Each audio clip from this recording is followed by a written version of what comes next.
Hi, this is James Rolfe for Hypnosis Without Trance, and I am crouching in my loft room, having been chased out of the living room and having been chased out of my office by my kids. So here I am, sat down by the door in the loft room, about to talk to you about starting out learning hypnosis without trance.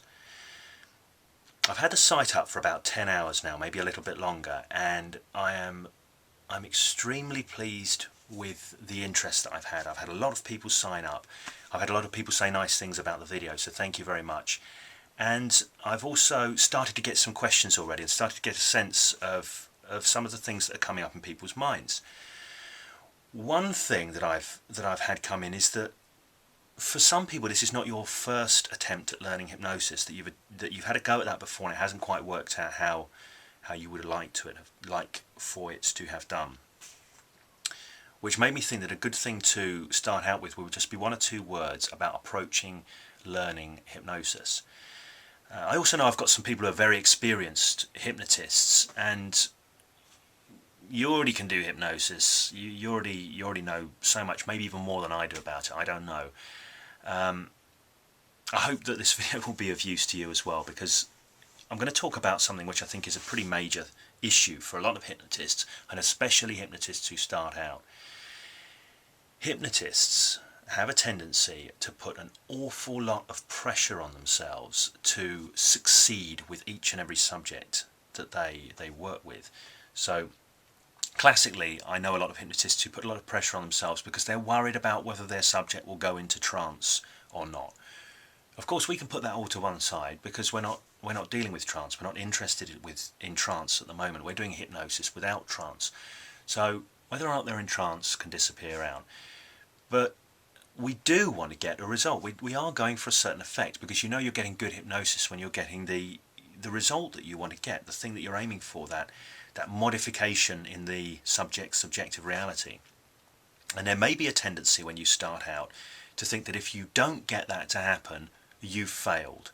And that simply isn't true.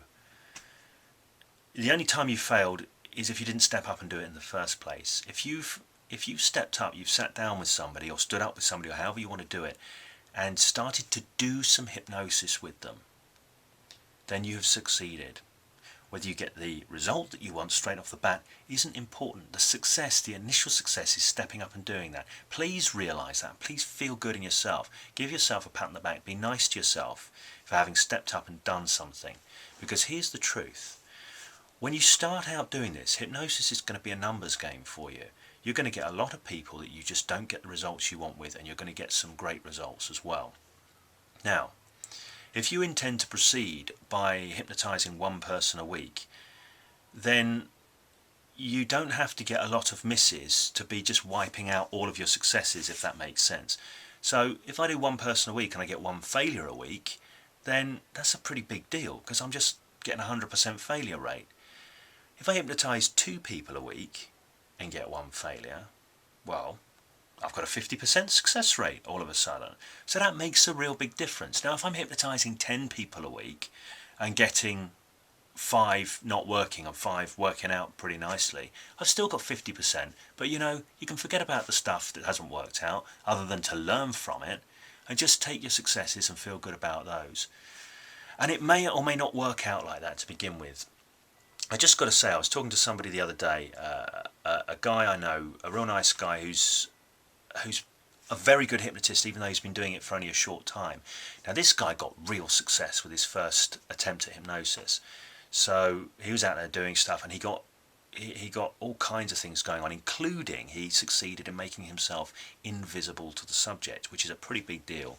A lot of hypnotists, first time they do that, that's a real rush for them and everything. And this guy did this on his first outing, and then went on to do loads of hypnosis over the next few weeks, and just keep getting success after success after success.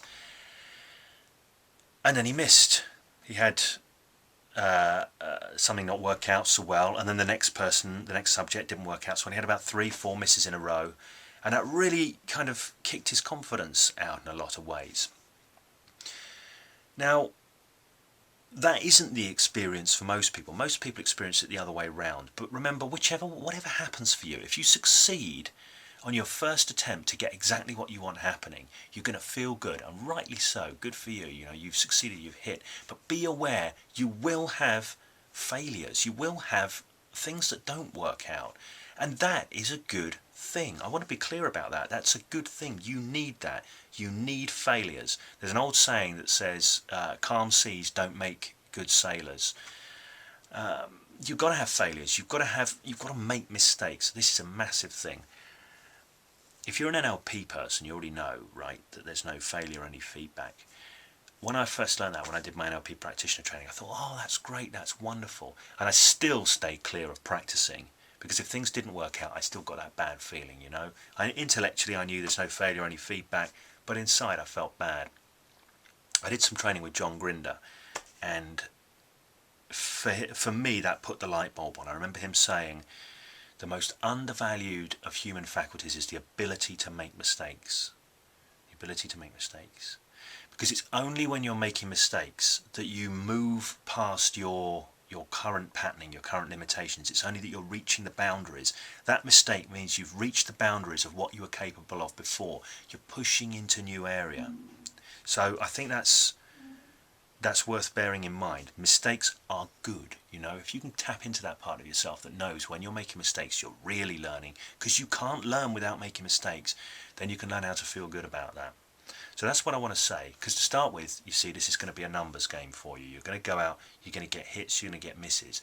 The more you do, the more hits you'll get, and the more you'll up your ratio over time. So think quantity over quality to begin with. Seriously, that's an important thing. Quantity over quality. If you've read Malcolm Gladwell's Outliers, you'll know about that 10,000 hours. I don't know if I've already mentioned that on this video, because I've done this video so many times now. But you want to get out there, you want to put the hours in. That's all I'm going to say about that. Know you're going to make mistakes, feel good about it, embrace it, create opportunities to make mistakes, because you will learn.